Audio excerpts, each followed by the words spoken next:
Good afternoon, everyone. Hope you're all doing well. First of all, apologies.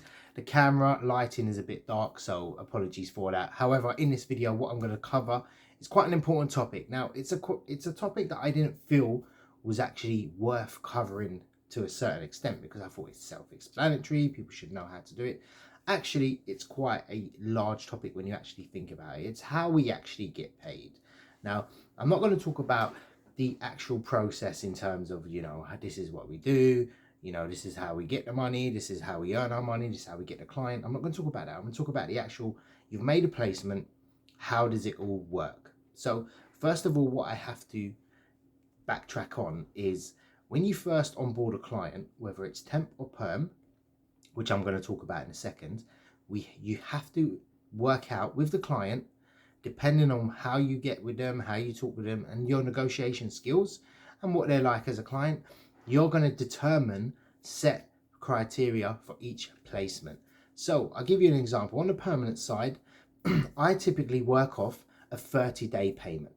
So that 30-day payment means that in 30 days, they have to pay from the person starting. So if the person starts, let's say on the 1st of January, I'm likely to get paid on the week of the 1st of February. Now, from experience, it's usually a week after, so it's about 40 days.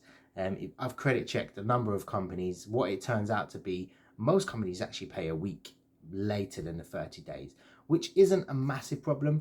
If it goes on longer than that, then yeah, you're going to have words with them and you start chasing them up for payment.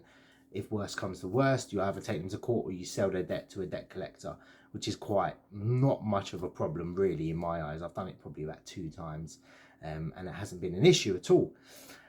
What I want to establish is it depends on your payment term. Now, there are ways around it how you actually get paid. On the temporary side, how you actually get paid on the temporary side is slightly different. So you get paid in arrears. Typically, I work off a 7-day period.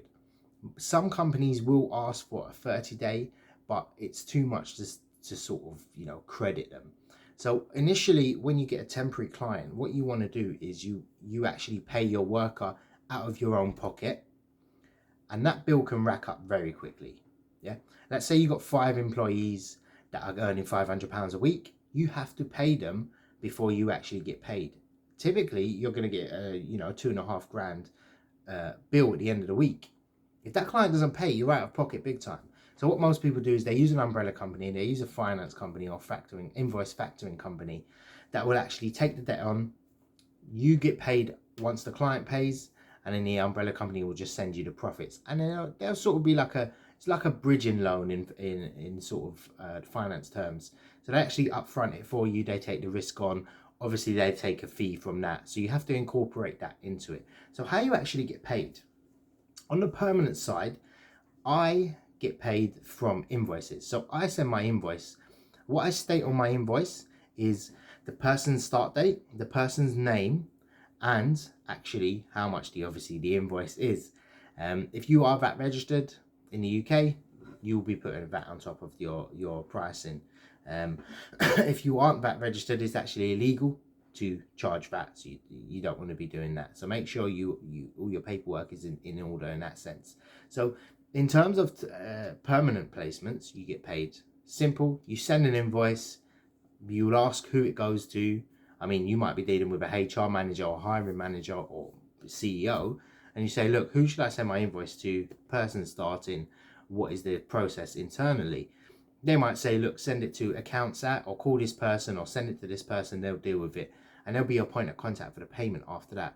Usually, if you make multiple placements, you'll just send it, you'll get to know them, etc. And you'll know how they work, how quickly they pay. Now, on the temporary side, I always get them mixed up. The temporary side, you're going to be looking at also sending an invoice, if there is VAT attached, or obviously that is included. However, on the temporary side, slightly different. So if you are using an umbrella company, obviously take the lead from the umbrella company. They will introduce themselves to the client. They will say, look, this is our client. Can we confirm the invoice? You'll get a timesheet, or however you want to process it. You'll get that sent in from your candidate. You'll either get it verified. You have to get it verified actually by one of the managers. They will send it in and say, yeah, this person's worked 5 days a week. You know, these are the designated hours, and you'll send the charge in. Yeah, they've got 7 days to pay it.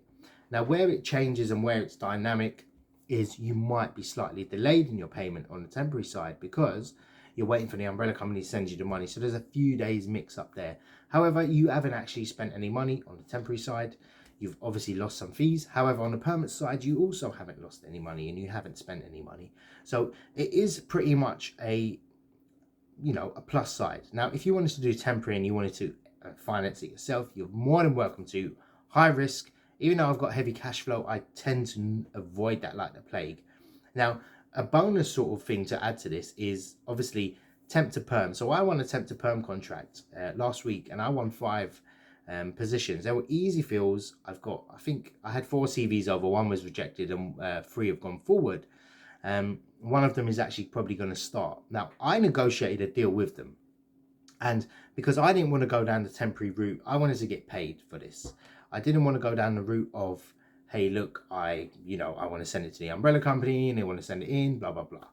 What I done was I said, look, retention is obviously important to you, which it is. That's why they want a temp to perm model. And I said to them, if I do a staggered fee, so as soon as they start, I get this amount, 2nd month, 3rd month, and then the payout as the buyout for that person will be included. They preferred it. It worked out cheaper and less risky for them. So it's not to say that you can't negotiate anything. Another thing with the permanent side, if you can't wait 30 days, let's say you're charging 15% for 30 days, you can say to them, I will reduce my rates. I will offer you a 12.5% if you pay in 15 days, and I will offer you a 10% fee if you pay in 7 days. That mitigates your risk. It also mitigates another risk. You also want in your terms or your agreement, you may want to slot in a term that says rebates are void if it goes above 30 days. So let's say they don't pay in 30 days and they pay on the 35th day, and suddenly there's a rebate. What you want to do is you want to say in your terms or your agreement, you want to state that there is no rebates if you don't pay on time, basically. And that's probably the safest way to go about it. If a client doesn't respect you and they feel like they can long out the payment, of course you're not going to honor a rebate. And legally, if they've signed a contract, they're probably not entitled to that rebate as well. So a lot of companies use that as a safety mechanism. And if they can't utilize it well and honor the agreement, it's a high chance you're actually going to honor your agreement. However, if they're a good client and you're billing from them, obviously you want to honor that. Now, I tend to not give money back on the rebates if we just touch on that slightly. I'm more than happy to give money back. If a client says to me, look, we want our money back, case closed, there's your money back. However, if it's someone that's working with me a long time and, or even a short period of time, I usually say to them, I will be happy to replace them for free. Now, that's called backfilling. A lot of companies aren't, massively big on that because they feel like they're doing double work. I actually want to satisfy my clients and I want to make sure they get the right person. Obviously, that person, if they left, whatever the reason, it wasn't suitable and they've paid me for a service and they haven't received the desired outcome. It's the same as ordering, let's say, a mobile phone and you're not getting the same, after a month it breaks, even though it was good for a month. I feel like it's my duty to make sure my clients are well looked after. Now, with that being said, if they still want the money back and they don't want a replacement, which is usually 99% of the time not true, they actually want a replacement for free, I usually say to them, I will deduct a percentage, however much I owe you, off the next invoice. And that intel gives me more positions from the client. So they just say, look, we're getting a discount on the other one. So let's give this person more positions. And also it mitigates my risk. So I don't actually have to start giving money back off that. And that's something you want to avoid because you can't do any financial modeling. You can't do any monthly projections if you have that model where you're just giving your rebate money back. If the client wants it, honor it, give it back if everything is going well. However, with that being said, I hope you enjoyed this video. I hope it sort of cleared up how it all works. And the question is, where do you get the invoice from? Go onto Google, just type in, financial invoice, and then there's going to be 1,000 templates. Word have something built in, any sort of, I do my invoicing automatically from my accountancy software. So anything like that, you can find invoices very easy. Any questions, drop a comment below. Happy to help. Hope you enjoyed the video and take care.